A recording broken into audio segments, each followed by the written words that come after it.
서울의 아침은 맑고 푸르렀다. 따스한 햇살이 붐비는 종로의 거리를 부드럽게 내리쬐었고, 노점상의 외침, 차량들의 경쾌한 소음, 그리고 아침 식사를 즐기는 손님들의 활기찬 웃음소리가 익숙하게 울려 퍼졌다. 좁은 골목 안쪽에 자리한 작은 국밥집, 종로 진국밥은 진하고 맛있는 순대국밥 맛으로 오랫동안 명성을 쌓아온 곳이었다. 손님 대부분은 근처 주민이거나 옛 골목의 정취를 사랑하는 이들이었다. 가게 안, 주인 아주머니는 끓어오르는 뚝배기를 퍼 나르느라 분주했다. 쉴 새 없이 직원을 다그치고 큰 소리로 재촉하는 목소리가 가게를 채웠다. 그때 가게 문이 갑자기 열리며 한 할머니의 자그마한 그림자가 들어섰다. 이신자 할머니였다. 고된 삶의 흔적이 역력한 그녀의 깡마른 어깨는 지친 아침나절 끝에 몇 장 남지 않은 복권을 담은 낡은 천 가방을 힘겹게 받치고 있었다. 얼굴은 세월의 주름으로 가득했지만 두 눈은 온갖 풍파를 겪어낸 사람 특유의 온화한 빛을 담고 있었다. 신자 할머니가 한 걸음 한 걸음 천천히 가게 안으로 들어서자 몇몇 손님들의 수군거림이 들려오기 시작했다. 저 할머니, 또 뭐 얻어먹으러 왔나 보네. 요즘 세상에 누가 공짜로 밥을 줘? 그 말에 신자 할머니의 발걸음이 잠시 멈칫했다. 하지만 아무 말 없이 천천히 카운터로 다가가 주인 아주머니 앞에 섰다.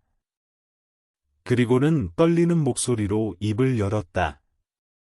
새댁, 제일 싼 국밥 한 그릇만 줄 수 있을까? 내가 가진 돈이 이것밖에 없어서. 할머니는 주머니에서 꼬깃꼬깃한 지폐 몇 장을 꺼내 보였다. 눈빛은 슬펐지만 간절함이 가득했다. 주인 아주머니는 할머니를 위아래로 훑어보더니 미간을 찌푸렸다. 그녀의 눈에는 노골적인 경멸이 서려 있었다. 여긴 국밥집이지 자선단체가 아니에요. 아주머니는 가게 앞 모든 사람이 들으라는 듯 일부러 목소리를 높였다. 뒤쪽 테이블에서 다시 킥킥거리는 웃음소리가 터져나왔다. 한 중년 여성이 입맛을 다시며 말했다. 저런 할머니들 하루 종일 사방팔방 돌아다니면서 구걸이나 하고 진짜 귀찮아. 신자 할머니는 당황하여 고개를 숙이고 조용히 돌아서려 했다. 하지만 그 순간 할머니의 시선이 목에 걸고 있던 작은 목걸이에 멈췄다. 할머니는 떨리는 손으로 목걸이를 풀어 높이 들어 보이며 나지막이 말했다. 이 돈으로 부족하면 이 목걸이라도 받고 국밥 한 그릇만 주면 안 될까? 가게 안이 순간 정적에 휩싸였다. 모든 사람의 시선이 낡고 오래된 그 목걸이로 향했다. 몇몇은 별로 감나가 보이지도 않는데 라며 수근거렸다. 주인 아주머니가 비웃으며 거절의 말을 내뱉으려는 순간이었다. 그 국밥 값은 제가 내겠습니다. 모든 시선이 목소리의 주인공에게로 향했다. 소박하지만 단아한 옷차림의 젊은 여성, 박은수였다. 은수는 카운터에 돈을 올려놓고는 부드럽게 신자 할머니를 자신의 테이블로 안내했다. 할머니, 이리 와서 앉으세요. 오늘은 제가 대접할게요. 주인 아주머니는 잠시 머뭇거렸지만 돈을 받고는 돌아섰다. 가게 안의 무거운 침묵 속에서 수군거림도 잦아들었다. 신자 할머니는 은수의 맞은편에 앉았다. 할머니의 눈에는 고마움과 함께 약간의 미안함이 서려 있었다. 아가씨, 정말 고마워. 내가 어떻게 해야 할지. 은수는 다정하게 미소 지으며 따뜻한 목소리로 말했다. 아니에요, 할머니. 따뜻한 국밥 드시고 기운 내서 남은 복권 다 파셔야죠. 식사를 하는 동안 은수의 눈은 자꾸만 할머니가 다시 주머니에 넣은 그 목걸이로 향했다. 목걸이는 낡아 보였지만 디자인이 무척 독특했다. 그 위에 새겨진 문양은 말로 설명하기 힘든 익숙함을 불러일으켰다. 그녀는 조용히 물었다. 할머니, 그 목걸이 참 예쁘네요. 오래 간직하신 거예요? 신자 할머니는 잠시 말을 멈췄다. 눈빛이 먼 곳을 응시하며 오랜 기억 속으로 빠져드는 듯했다. 목이 맨 목소리로 할머니가 말했다. 이건 내 아들 준영이의 유품이야. 녀석이 세상을 떠나고 나한테 남은 건 이것 하나뿐이야. 이걸 보면서 녀석을 기억하지. 그 말을 듣는 순간 은수의 심장이 멎는 듯했다. 강렬한 감정의 파도가 밀려왔지만 할머니가 눈치채지 못하도록 억지로 감정을 억눌렀다.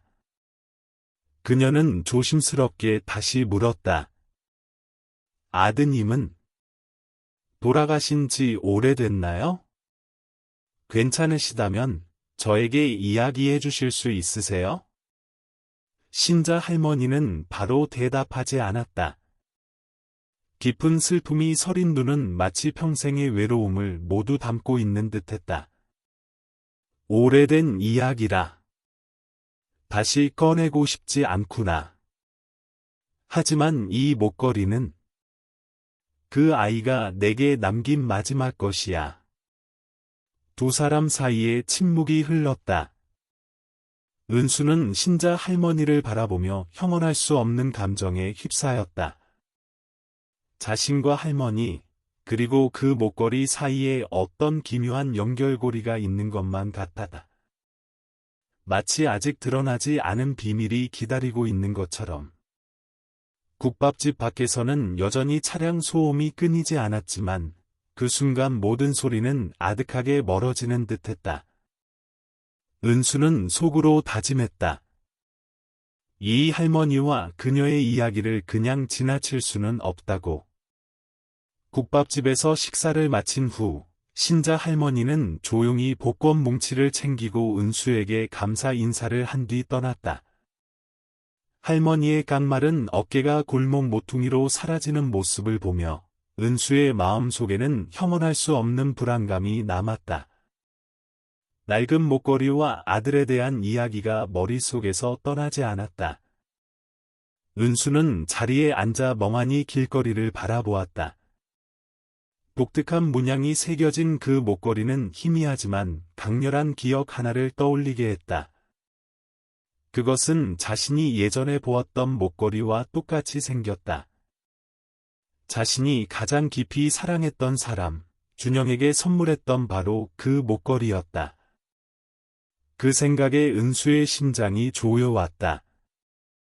설마 우연의 일치일까? 아니면 나와 할머니 사이에 정말 상상도 못한 연결고리가 있는 걸까? 은수는 그 의문들을 더 이상 묻어둘 수 없다고 결심했다. 그녀는 자리에서 일어나 계산을 하고 서둘러 국밥집을 나섰다. 진실을 밝혀야 한다고 스스로에게 다짐했다.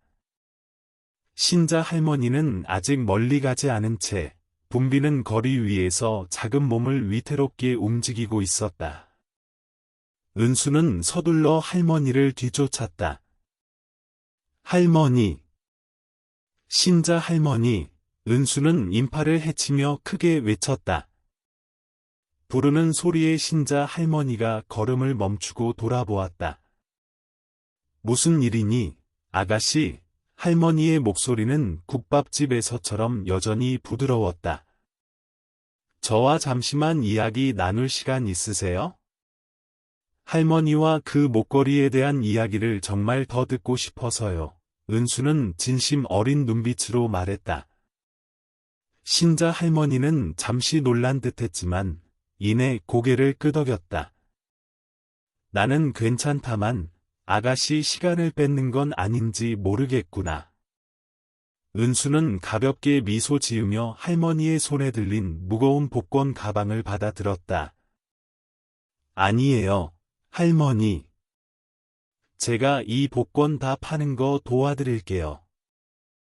같이 걸으면서 이야기 나눠요. 보도를 따라 천천히 걸으며 신자 할머니는 이야기를 시작했다. 그녀는 종로의 비좁은 단칸방에서 홀로 아들을 키웠던 힘든 시절에 대해 이야기했다. 하나뿐인 아들 준영은 할머니의 가장 큰 희망이자 자랑이었다. 하지만 무정한 운명은 그를 너무 이른 나이에 데려가고 말았다. 우리 준영이 참 똑똑한 아이였어. 건설 기술자였는데 마음은 또 어찌나 착하고 다정했는지.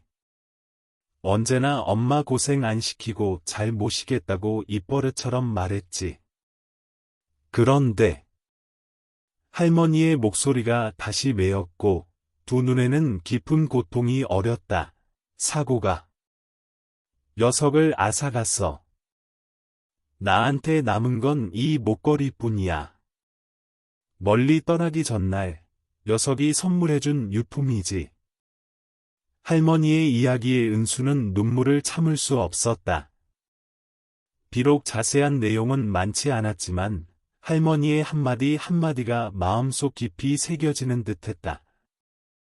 할머니의 이야기가 자신이 그토록 사랑했던 준영과의 관계를 더욱 확신하게 만들면서 심장이 조여오는 것 같았다.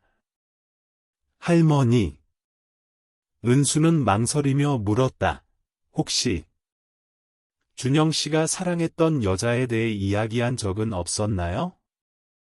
그러니까 그분 준영 씨에게 많이 중요했나요?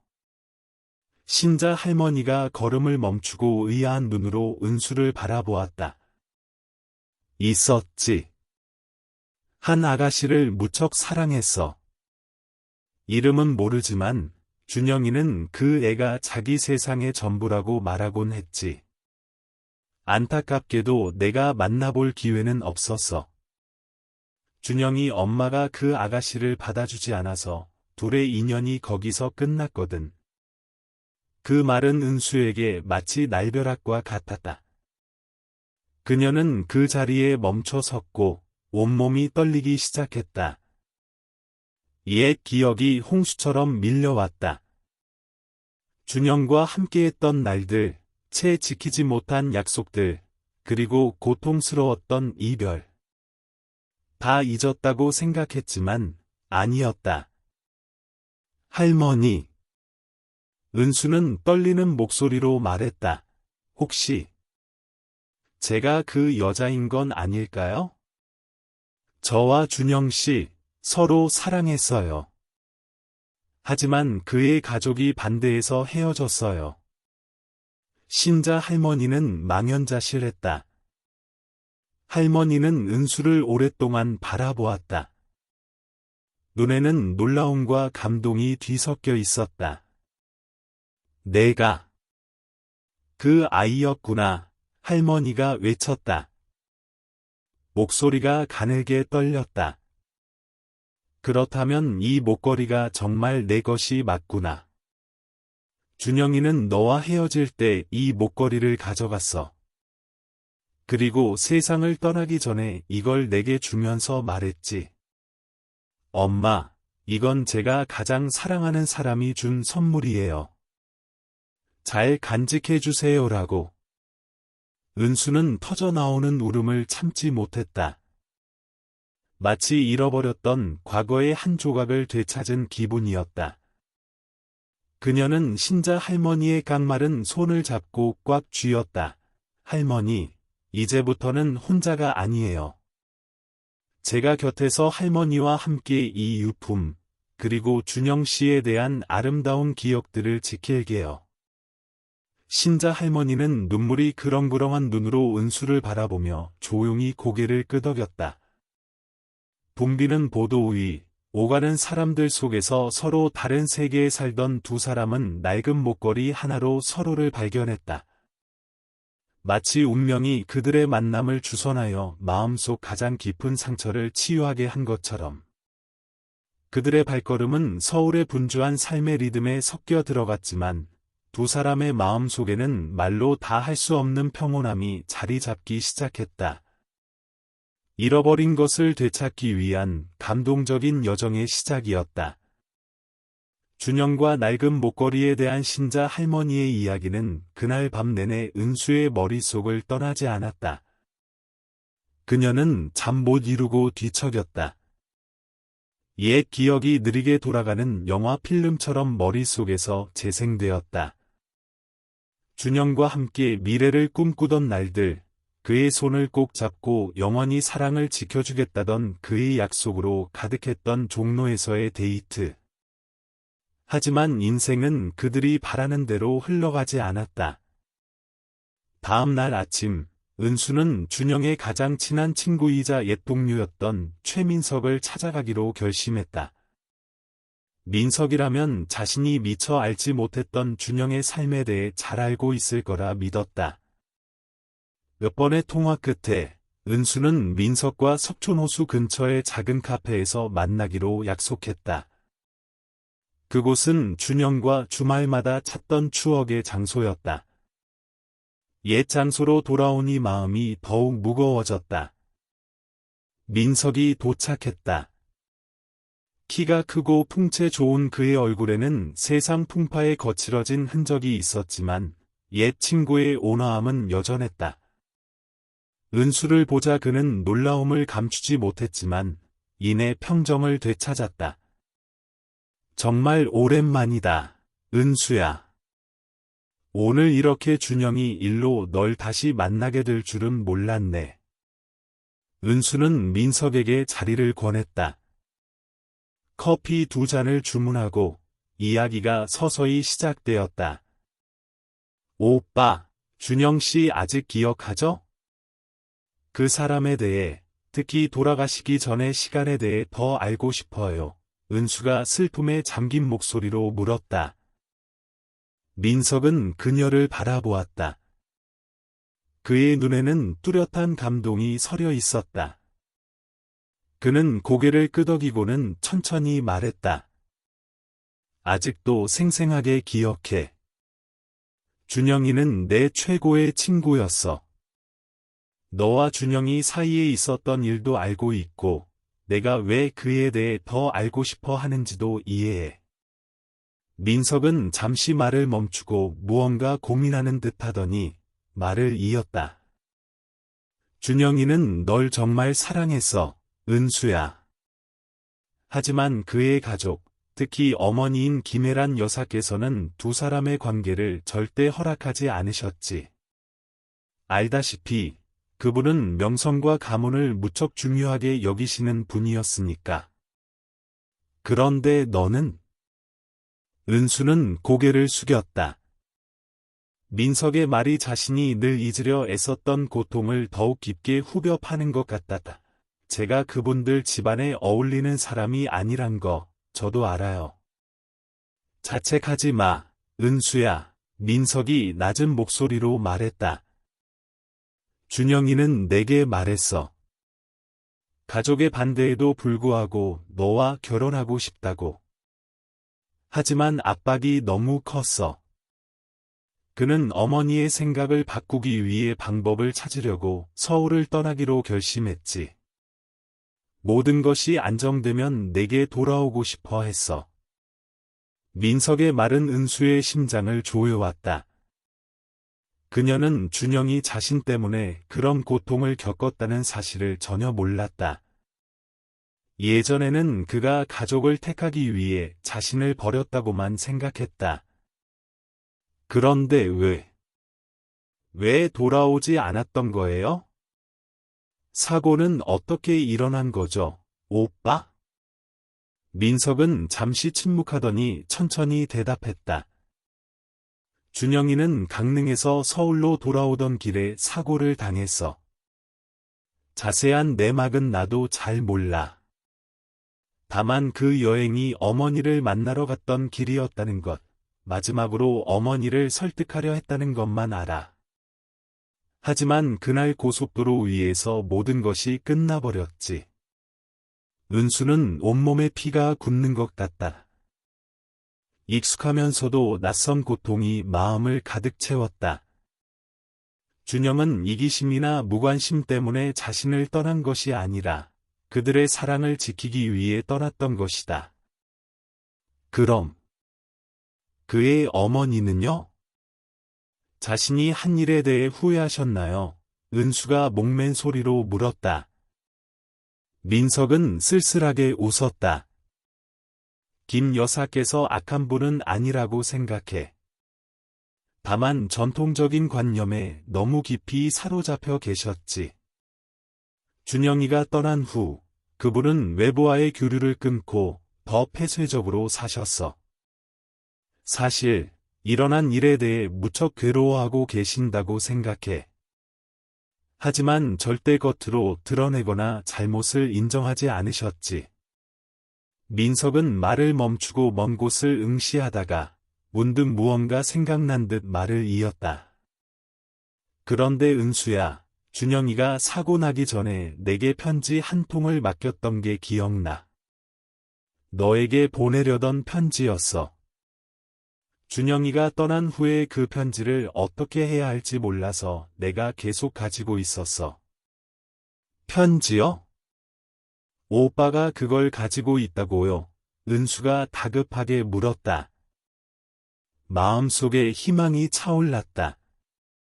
민석은 고개를 끄덕이고는 주머니에서 낡은 봉투 하나를 꺼냈다. 자, 이걸 읽어야 할 사람은 너인 것 같아. 은수는 떨리는 손으로 편지를 받았다. 바로 열어보지 않고 봉투를 꼭 쥔 채 뺨 위로 눈물을 흘렸다. 그것은 준영의 마지막 기억이자 채 전하지 못한 그의 말이었다. 고마워요, 오빠. 은수는 목맨 소리로 말했다. 소중히 간직할게요. 두 사람은 잠시 더 말없이 앉아 있었다. 카페의 조용한 공간 속에서 은수는 안도감과 슬픔이 뒤섞인 감정을 느꼈다. 진실을 마주하고 평온을 찾기까지는 아직 갈 길이 멀다는 것을 알았지만 적어도 더 이상 그 여정에서 혼자가 아니라고 느꼈다.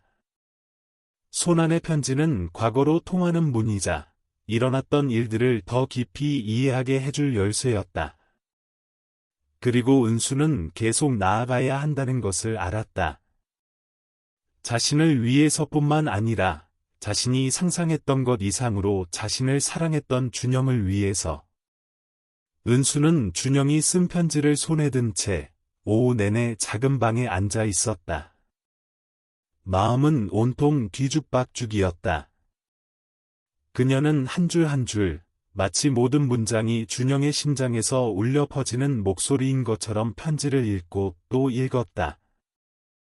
편지는 작별 인사일 뿐만 아니라 그녀를 향한 그의 사랑, 즉 가족의 어떤 압력에도 흔들리지 않았던 깊은 사랑의 증거였다. 하지만 은수를 계속 생각하게 만든 것은 김혜란 여사였다. 편지에서 준영은 어머니를 원망하지 않았지만 은수는 김 여사가 준영에게 간접적으로 안겨준 고통을 느낄 수 있었다. 그분은 자신의 결정이 낳은 결과를 과연 이해하고 계실까? 은수는 스스로에게 물었다. 답을 찾기 위해 그녀는 김혜란 여사를 직접 만나기로 결심했다. 평창동에 있는 김혜란 여사의 고풍스러운 저택이 은수의 눈앞에 나타났다. 그곳은 여전히 위풍당당하고 고풍스러운 모습을 유지하고 있었지만 혐오할 수 없는 고독감이 감돌았다. 상아색 벽은 세월의 흔적을 머금고 있었고 집 앞 정원은 거의 황폐해져 앙상한 화분 몇 개만 남아 있었다. 은수는 커다란 철문 앞에서 잠시 망설였다. 깊은 숨을 들이쉬고 초인종을 눌렀다. 벨소리가 안으로 울려 퍼지자 느릿한 발걸음 소리가 들려왔다. 문이 열리고 그녀의 눈앞에는 김혜란 여사가 서 있었다. 그녀와 준영의 삶의 고통의 근원이었던 바로 그 여인이었다. 김애란 여사는 은수의 상상보다 더 늙어 보였다. 몸은 가냘팠고 백발은 단정하게 잘려 있었지만 날카로운 두 눈은 예전의 권위적인 기품을 그대로 간직하고 있었다. 그녀의 시선이 은수를 스쳐 지나가자 그녀는 즉시 눈앞에 선 사람이 누구인지 알아보았다. 내가 여긴 어쩐 일이지? 그녀의 목소리는 차갑고 경계심이 가득했다. 저, 은수예요. 준영 씨에 대해 어머님과 이야기하고 싶어서 왔어요. 은수는 평정을 유지하려 애썼지만 목소리의 떨림을 감추지 못했다.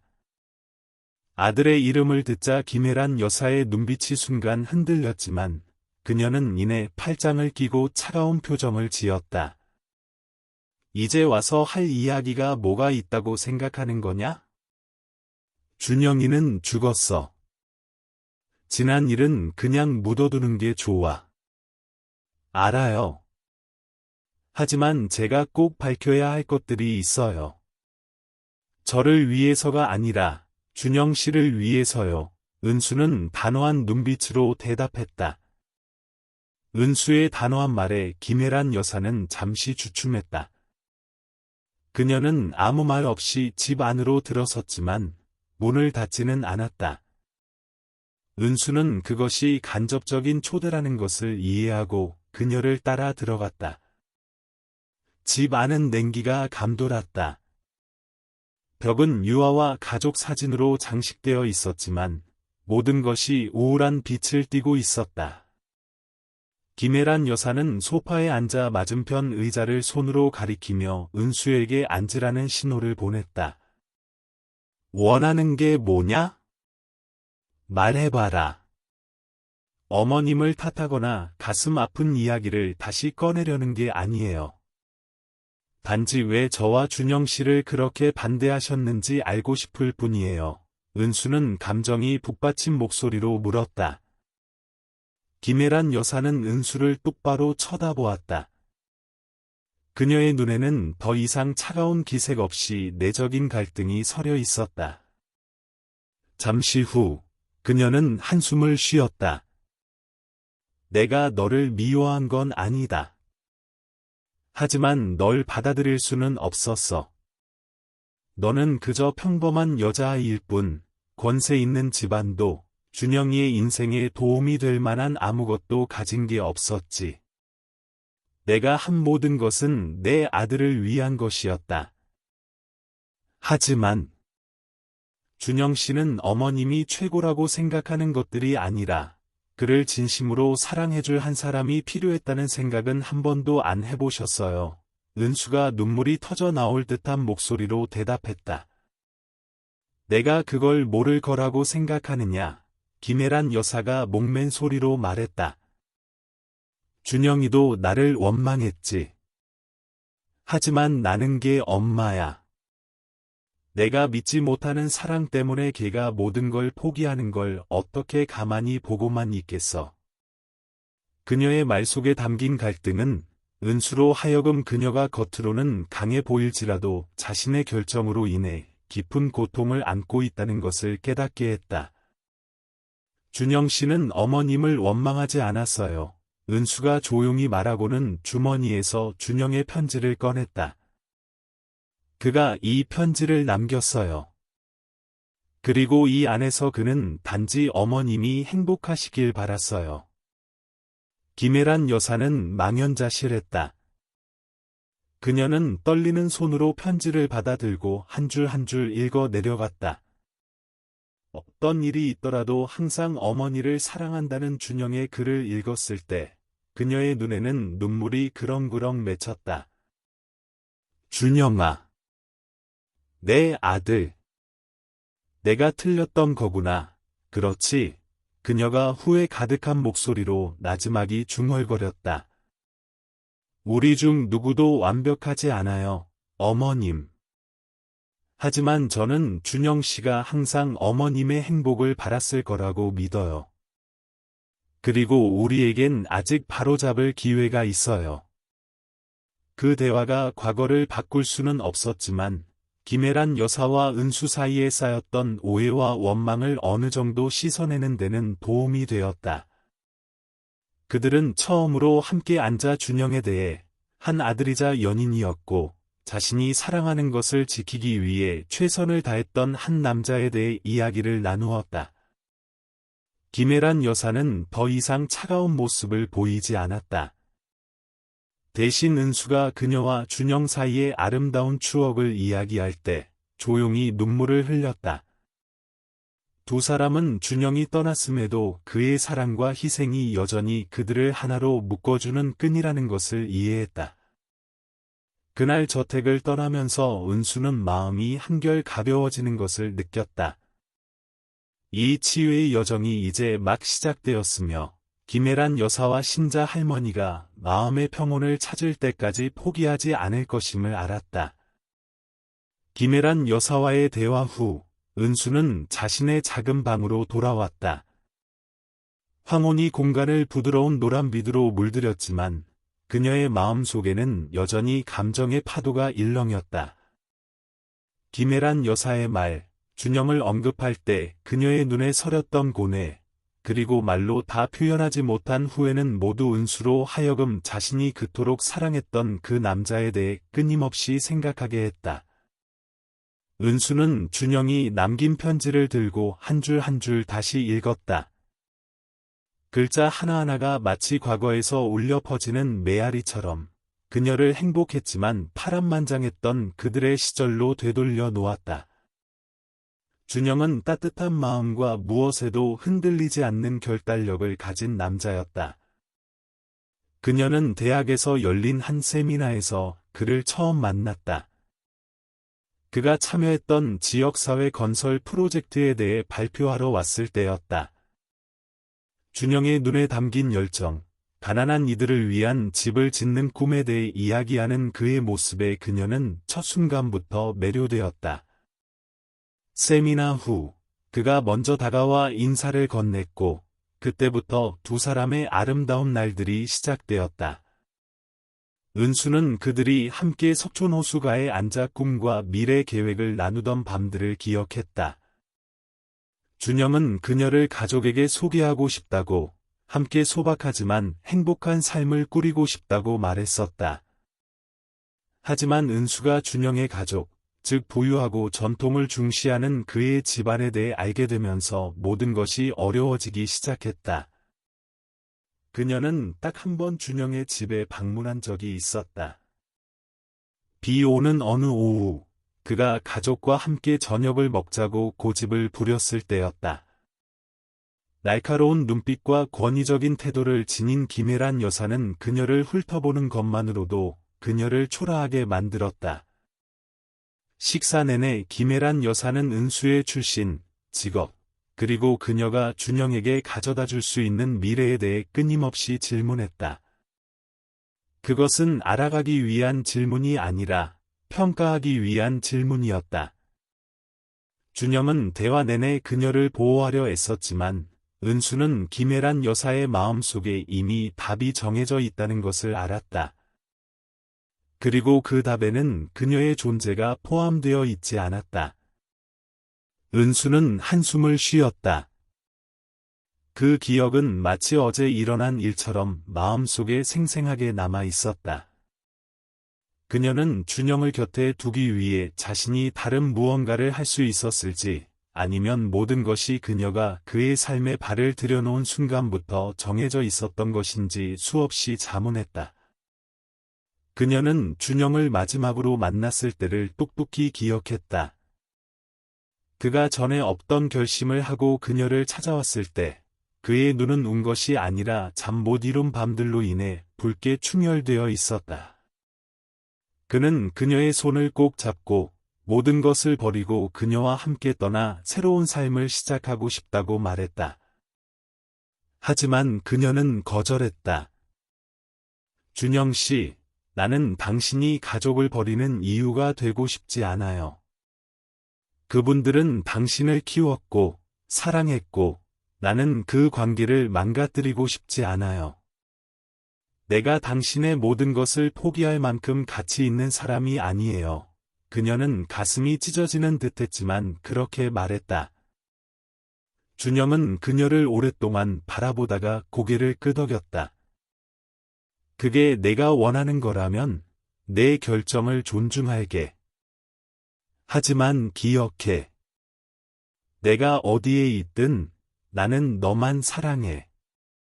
그것이 그녀가 들은 그의 마지막 목소리였다. 그 후 준영은 서울을 떠났고 그녀의 마음속에는 무엇으로도 채울 수 없는 공허함만 남았다.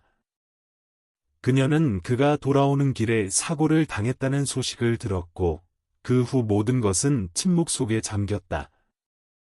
은수는 편지를 책상 위에 내려놓고 먼 곳을 응시했다.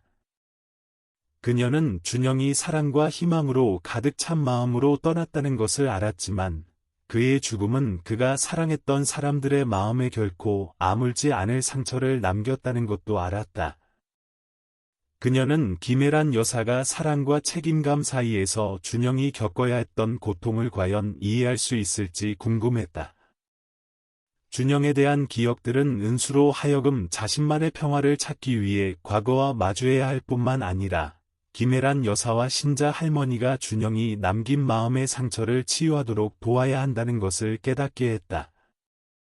그녀는 이 여정이 쉽지 않을 것임을 알았지만 그것이 준영이 바라는 일이라고 믿었기에 기꺼이 마주할 준비가 되어 있었다. 그날 저녁, 은수는 신자 할머니에게 짧은 편지를 썼다.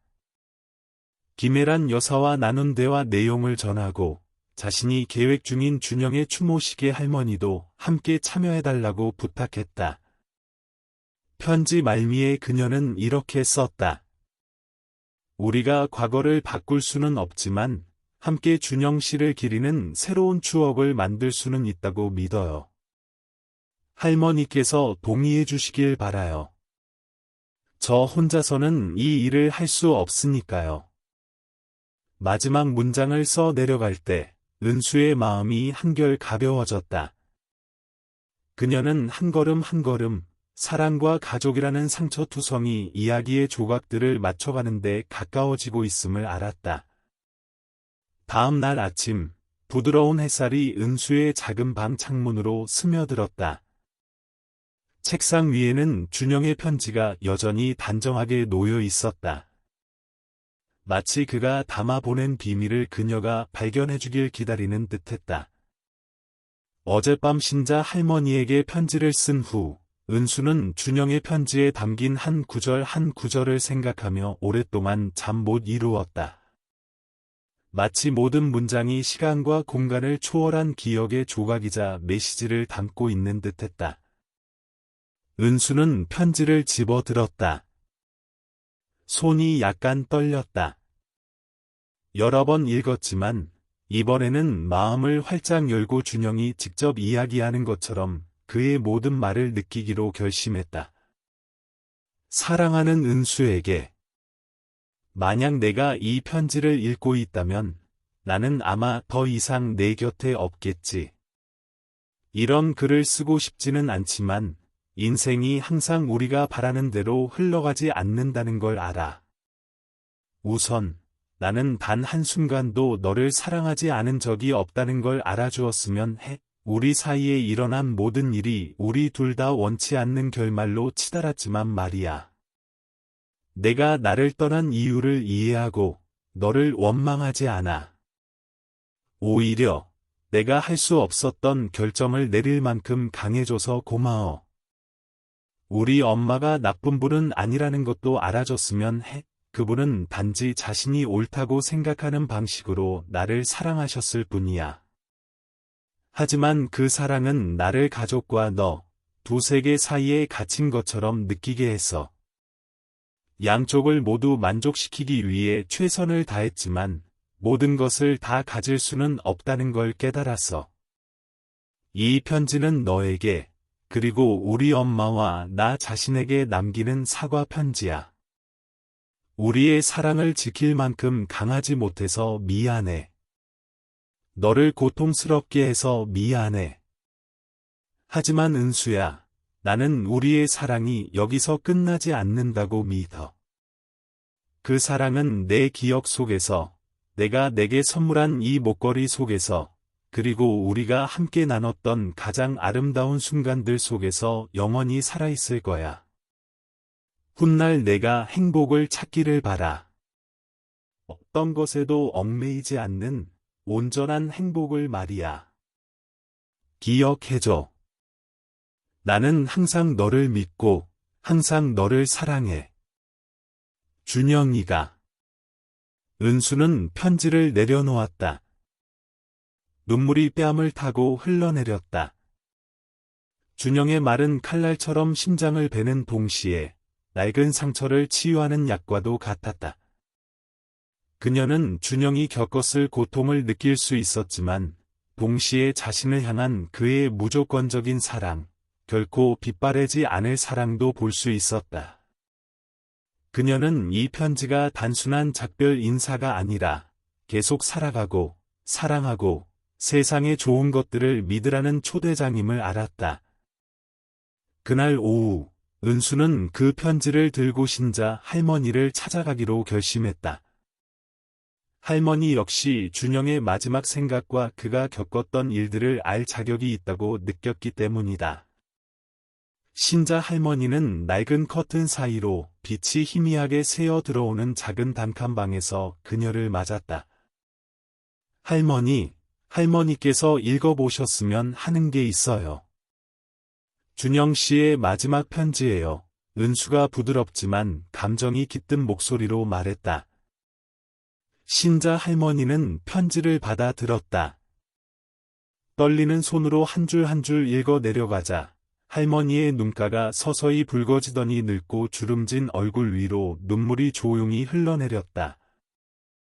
내 아들 준영이. 할머니는 터져나오는 울음에 목이 맨 목소리로 말했다.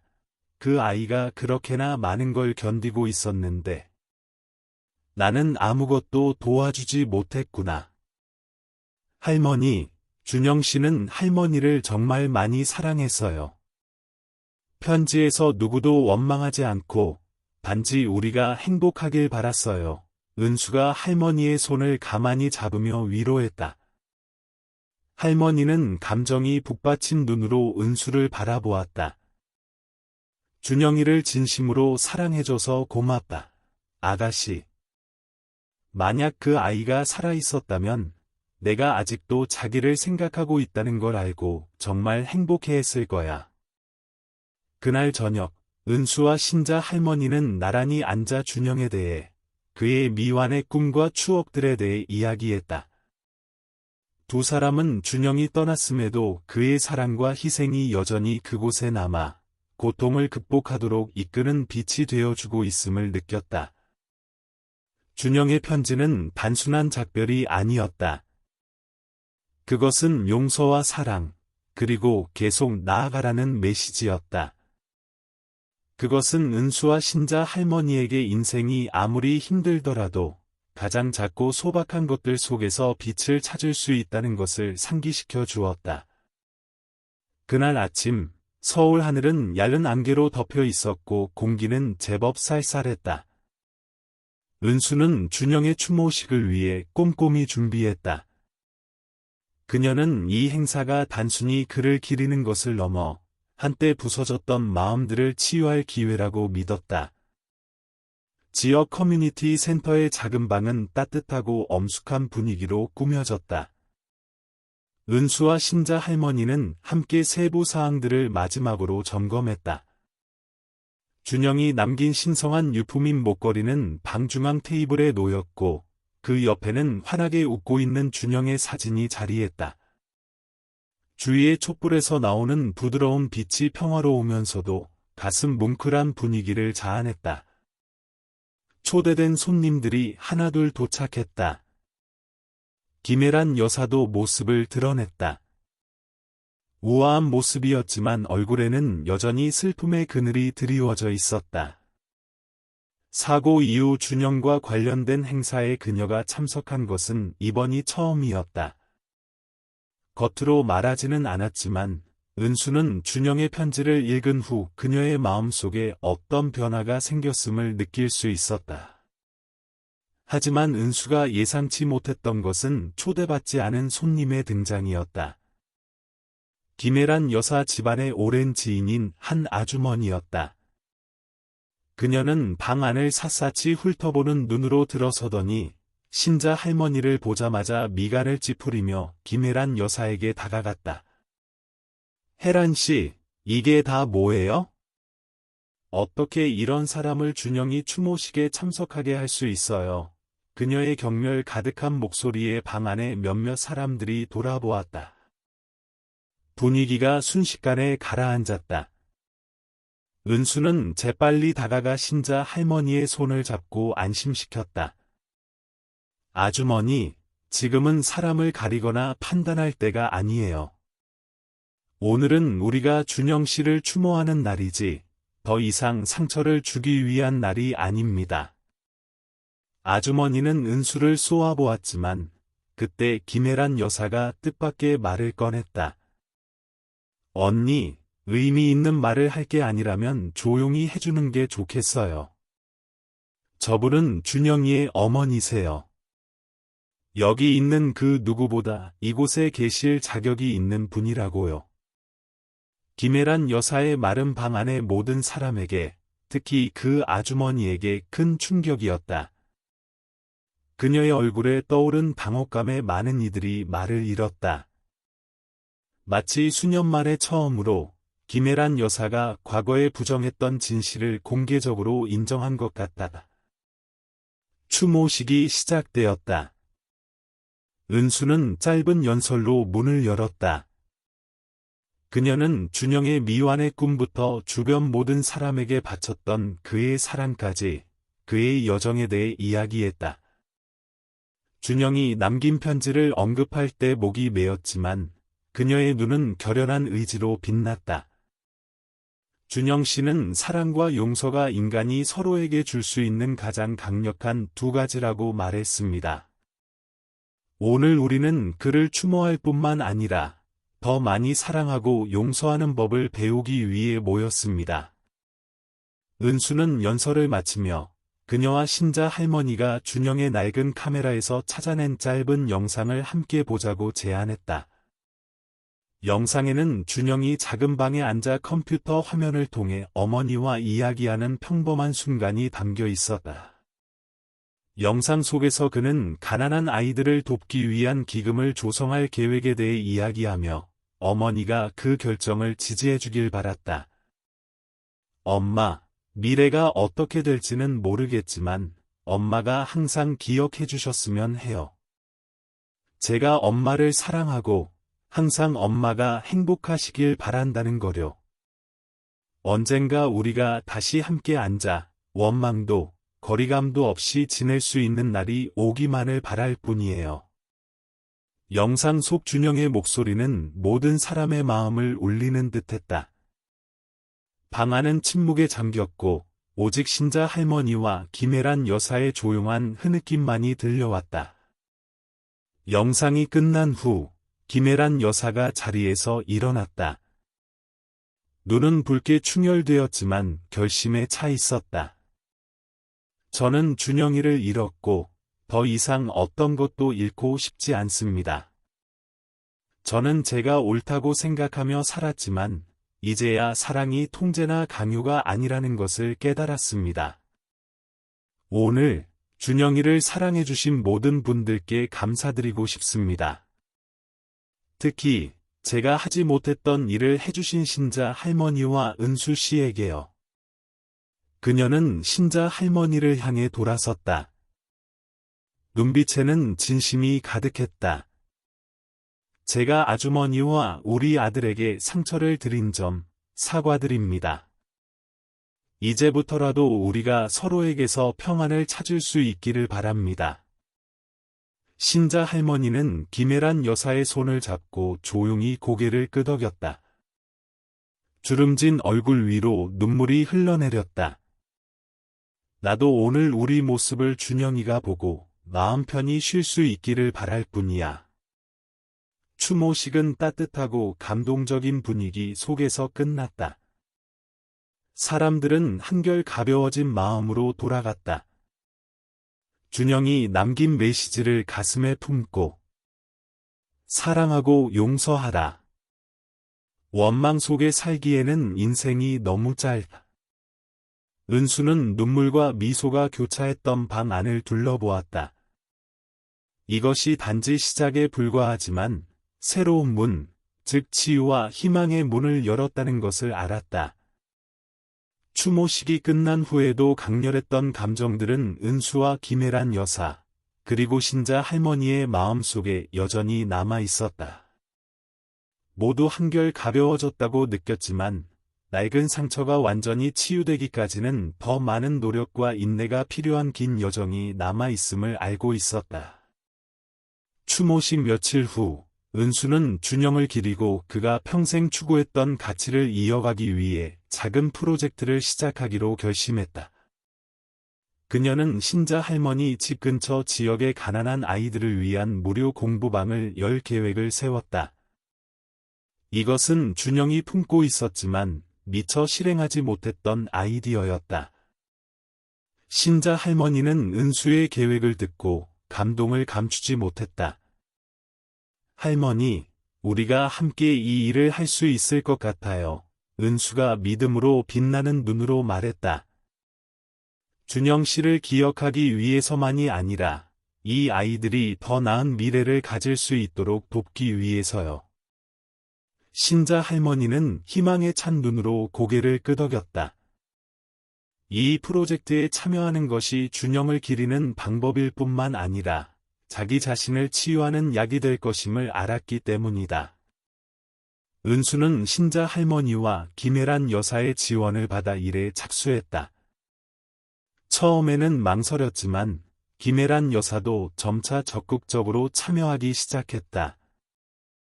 그녀는 준영이 추구했던 좋은 일들이야말로 그가 가족에게 남긴 가장 큰 유산임을 깨닫기 시작했다.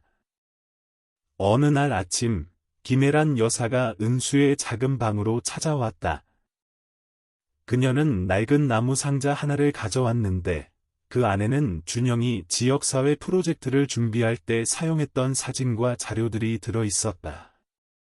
이거 가져가게. 김혜란 여사가 부드러운 목소리로 말했다. 준영이는 이 프로젝트에 많은 열정을 쏟았어. 자네라면 이걸 어떻게 현실로 만들지 알 거라고 믿네. 은수는 한 장 한 장 종이와 사진을 넘겨보았다. 사랑의 집 짓기 프로젝트 스케치, 무료 공부방 운영 계획, 그리고 준영의 개인적인 메모들이었다.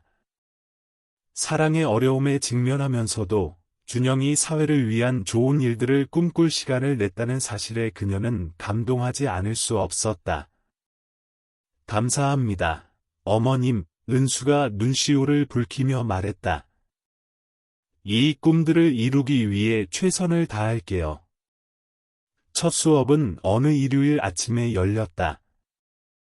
커뮤니티 센터에서 임시로 빌린 작은 방은 아이들의 웃음소리로 가득 찼다.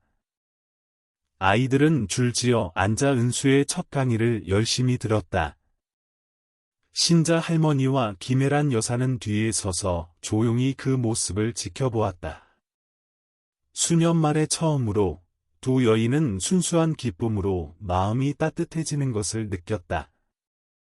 수업이 끝난 후 한 여자아이가 신자 할머니에게 달려와 깡마른 손을 잡았다. 할머니, 할머니랑 선생님 정말 고마워요. 저는 한 번도 이렇게 공부해 본 적이 없어요. 신자 할머니는 미소를 지으며 아이의 머리를 쓰다듬었다. 그 순간 할머니는 새로운 에너지, 더 강하게 살아갈 동력을 느꼈다. 공부방에 그치지 않고 은수는 김혜란 여사, 신자 할머니와 함께 지역의 어려운 가정을 위한 모임을 추가로 열었다. 그들은 함께 이야기를 나누고 어려움을 공유하며 서로 도울 방법을 찾았다. 한 모임에서 김혜란 여사는 자리에서 일어나 준영과 자신의 후회에 대한 이야기를 털어놓았다. 저는 제가 옳다고 생각하며 살았지만 이제야 사랑이 강요가 아니라는 것을 깨달았습니다. 오늘 우리가 하는 일들이 과거의 잘못을 바로잡고 세상을 더 나은 곳으로 만드는 방법이 되기를 바랍니다. 김애란 여사의 말은 모든 일을 감동시켰을 뿐만 아니라 사랑과 용서의 가치에 대한 깊은 깨달음을 주었다. 시간이 흐르면서 고통은 서서히 치유되었다. 신자 할머니는 더 이상 외롭지 않았다. 곁에는 항상 은수와 김애란 여사가 있었다. 은수 또한 준영의 미완의 꿈을 이어가는 삶의 새로운 목표를 찾았다. 어느 날 오후, 세 사람이 작은 방에 앉아 있을 때 은수가 조용히 말했다. 오늘 우리를 보면 준영 씨가 정말 자랑스러워할 것 같아요. 신자 할머니는 미소를 지었다. 눈에는 평온함이 서려 있었다. 김애란 여사가 고개를 끄덕이며 대답했다. 그래, 그리고 나는 준영이가 우리가 하는 이 좋은 일들 속에서 항상 우리 곁에 있다고 믿는다네. 치유의 여정은 쉽지 않았지만 한때 멀어졌던 사람들 사이에 유대감을 가져다 주었다. 은수, 신자 할머니, 그리고 김애란 여사는 삶의 기쁨을 되찾았을 뿐만 아니라 사랑과 연민, 그리고 용서로 세워진 진정한 가족으로서 서로를 발견했다. 첫 수업이 열린 후 신자 할머니, 김애란 여사, 그리고 은수를 둘러싼 분위기는 사뭇 달라졌다. 그들의 마음속에 희미하게 타오르던 희망과 새로운 삶에 대한 믿음의 불씨가 밝게 타올랐다. 대체할 수 없는 상실을 안고 있었지만 그들이 함께 겪어낸 여정은 단순히 준영을 기억하기 위한 것이 아니었다. 그것은 고통 속에서 다시 태어나 사랑과 용서의 진정한 의미를 되찾는 과정이었다. 그날 아침, 은수는 준영의 오랜 친구인 최민석으로부터 편지 한 통을 받았다. 그는 준영과 함께 초기 지역사회 프로젝트를 진행했던 동료였고, 공부방 소식을 듣고는 자신이 간직한 기억을 나누고 싶어 편지를 썼다.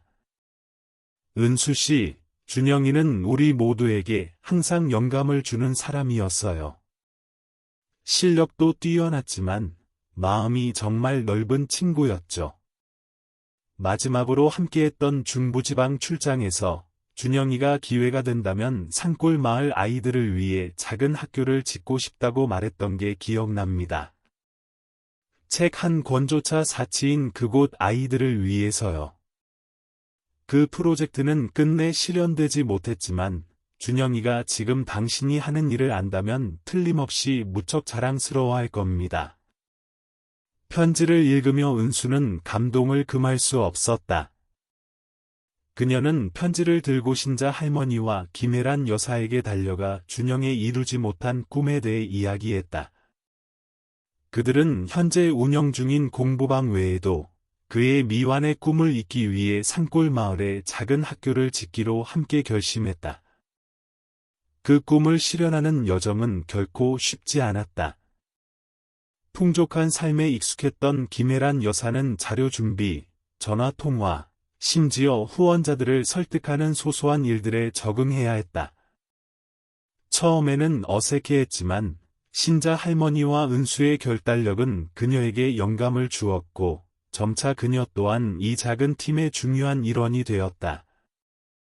한 번은 큰 후원자를 만나러 갔을 때 김애란 여사는 탐색하는 듯한 시선과 의심 가득한 질문에 직면해야 했다. 당신처럼 화려한 삶을 살던 분이 왜 이런 일을 하시는 겁니까?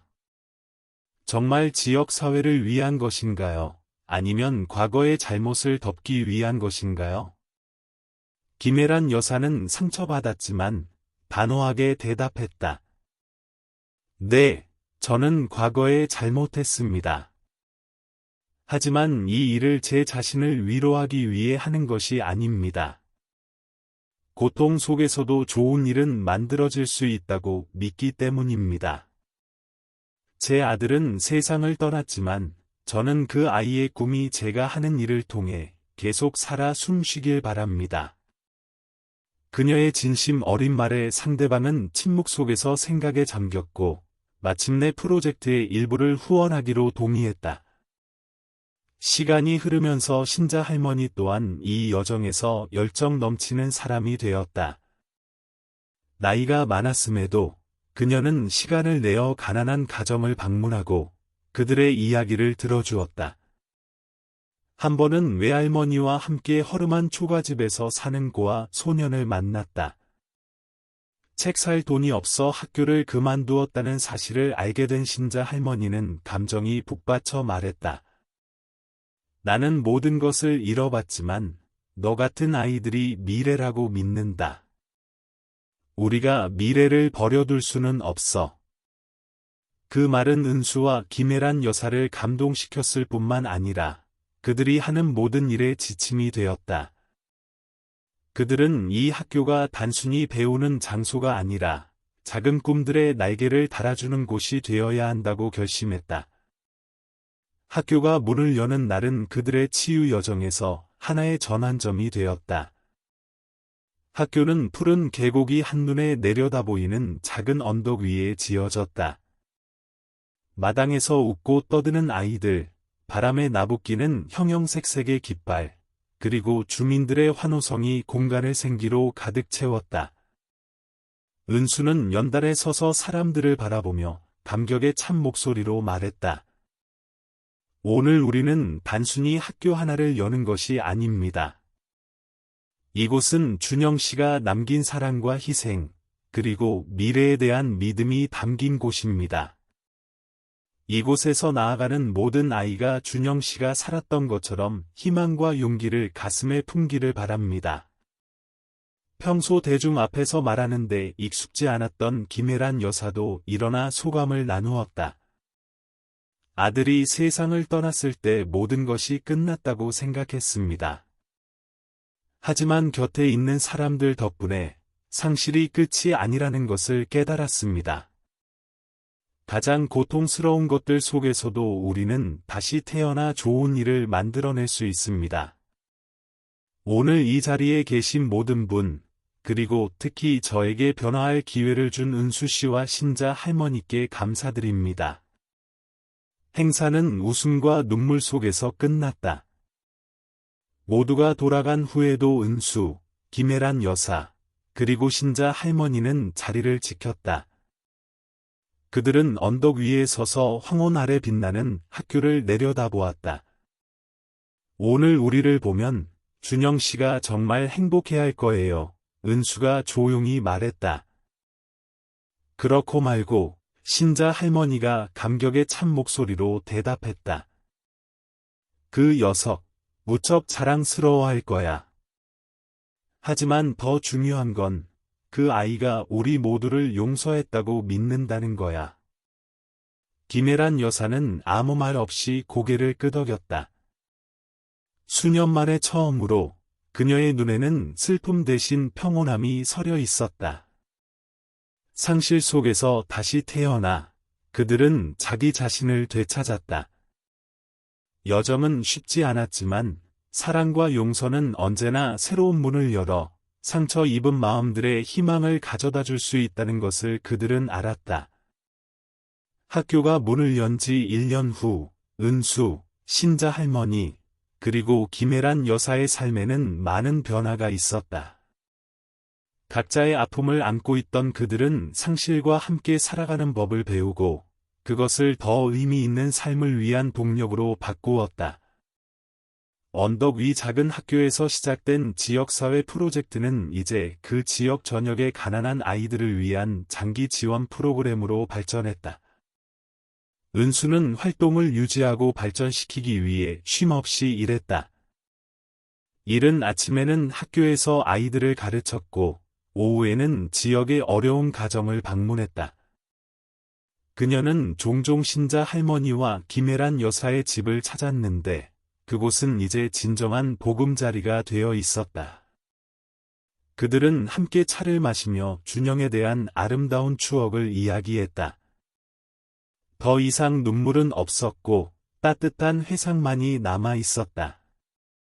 어느 5월의 오후, 은수는 지역사회의 특별한 공헌을 한 개인 및 단체를 위한 시상식 초대장을 받았다. 그녀와 모두가 함께 세운 학교가 우수 지역사회 프로젝트 상 후보에 오른 것이었다. 이 소식은 마을에 빠르게 퍼져나가 모두를 기쁘고 자랑스럽게 했다. 은수야, 너는 인정받을 자격이 있어. 신자 할머니가 자랑스러운 눈빛으로 말했다. 내가 한 일은 단순히 준영이를 위해서가 아니라 도움이 필요한 모든 사람을 위한 것이었으니까. 맞아요. 준영이가 오늘 당신을 본다면 틀림없이 무척 행복해할 거예요. 김혜란 여사가 말을 이었다. 시상식 날, 은수는 무대 위에서 자신의 이름이 호명되는 것을 들었다. 상을 받으러 걸어 나갈 때 심장이 천천히 뛰는 것 같다.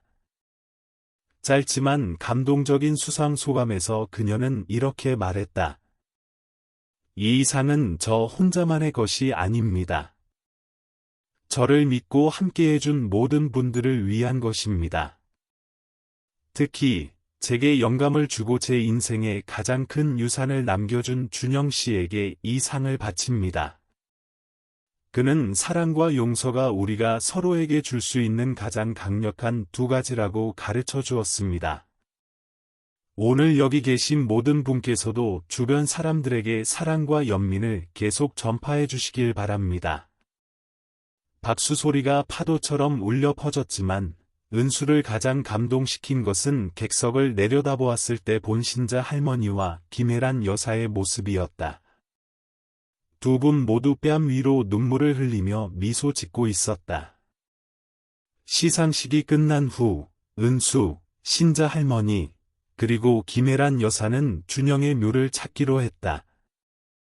모든 일이 시작된 이후 세 사람이 함께 이곳을 찾는 것은 처음이었다. 그들은 순수함과 변치 않는 사랑의 상징인 하얀 꽃다발을 들고 갔다. 준영의 묘 앞에 서서 그들은 잠시 침묵했다. 은수가 꽃다발을 내려놓으며 다정한 눈빛으로 말했다. 준영 씨, 우리가 해냈어요. 당신의 꿈들이 이제 현실이 되었어요. 어디선가 당신이 미소 지으며 자랑스러워하고 있기를 바라요. 김혜란 여사는 묘 옆에 무릎을 꿇고 떨리는 손으로 비석을 어루만졌다. 준영아, 엄마가 미안하다. 널 사랑한다는 것이 모든 것을 내게 강요하는 게 아니라는 걸 깨닫기까지 너무 오랜 시간이 걸렸구나. 내가 어디에 있든 엄마를 용서해 주길 바란다. 신자 할머니는 늙고 쇠약했지만 굳건히 서서 먼 곳을 응시했다. 아들아, 엄마는 내가 결코 우리 곁을 떠나지 않았다고 믿는다. 너는 우리가 하는 모든 좋은 일 속에, 저 아이들의 모든 웃음 속에 살아 숨쉬고 있어. 우리 삶의 의미를 가져다 주어 고맙다. 그날 이후 그들의 삶은 계속 흘러갔지만 더 이상 지독한 고통은 없었다. 그들은 상실을 동력으로 바꾸는 법을 배웠고 매일 새로운 의미를 가지고 충실하게 살았다. 언덕 위의 학교는 날마다 발전하며 새로운 세대의 학생들을 맞이했고 학부모와 학생들이 매달 보내오는 감사 편지는 그들의 성공을 증명했다. 명절마다 은수, 신자 할머니, 그리고 김혜란 여사는 함께 모여 차를 마시며 준영에 대한 옛 이야기를 나누고 함께 미소 지었다. 그들은 그를 잊지 않았지만 이제 그리움은 더 이상 짐이 아니라 더 나은 삶을 살아가게 하는 원동력이었다. 어느 날 그들의 작은 가족 모임에서 신자 할머니가 은수에게 말했다. 내가 우리 중 누구도 가능하리라 생각지 못했던 일을 해냈구나. 너는 고통을 희망으로, 상실을 힘으로 바꾸었어. 준영이가 너를 무척 자랑스러워할 거라고 믿는다. 은수는 미소 지으며 신자 할머니의 손을 잡았다. 저 혼자 한 게 아니에요, 할머니. 우리 모두가 함께 이겨낸 거잖아요. 김애란 여사가 다정한 눈으로 고개를 끄덕였다. 맞아. 그리고 이제 우리는 단순히 상실에서 살아남은 사람들이 아니야. 우리는 가족이야. 찬란한 황혼 아래 신자 할머니의 작은 집에서는 웃음소리가 울려 퍼졌다. 그곳에서 한때 상처 입었던 사람들은 평온과 행복을 찾았고 사랑과 용서, 그리고 재생의 새로운 인생 2막을 함께 써 내려가고 있었다. 신자 할머니, 김애란 여사, 그리고 은수의 이야기는 단순히 상처를 치유하는 여정이 아니라 사랑과 용서, 그리고 인내의 가치에 대한 깊은 교훈이다. 그들은 고통을 통해 상실과 마주하는 법을 배우고 그것을 힘으로 바꾸어 삶을 재건하며 주변 사람들에게 사랑을 전파했다. 이것은 인생이 아무리 힘들더라도 희망을 포기하지 않는 한 우리는 언제나 길의 끝에서 빛을 찾을 수 있다는 증거이다. 여러분은 인생에서 때로 고통스러운 시련이야말로 우리가 성장하고 행복의 진정한 가치를 깨닫는 기회라고 생각하시나요? 만약 여러분이 등장인물들의 상황에 처했다면 용서하고 앞으로 나아갈 용기가 있었을까요? 아래 댓글로 여러분의 생각을 공유해주세요. 잊지 마세요. 이 채널의 모든 이야기는 인간적인 메시지와 긍정적인 삶의 영감을 전하기 위해 만들어집니다. 이 이야기가 마음에 드셨다면 구독 버튼을 누르고 알림 설정을 켜서 새로운 이야기를 놓치지 마세요. 여러분의 지지와 성원을 기다리겠습니다. 마지막으로 이 영상을 어디서 언제 보고 계신가요? 댓글을 남겨 함께 소통해요. 시청해주셔서 감사합니다. 즐겁고 의미 있는 하루 보내시길 바랍니다.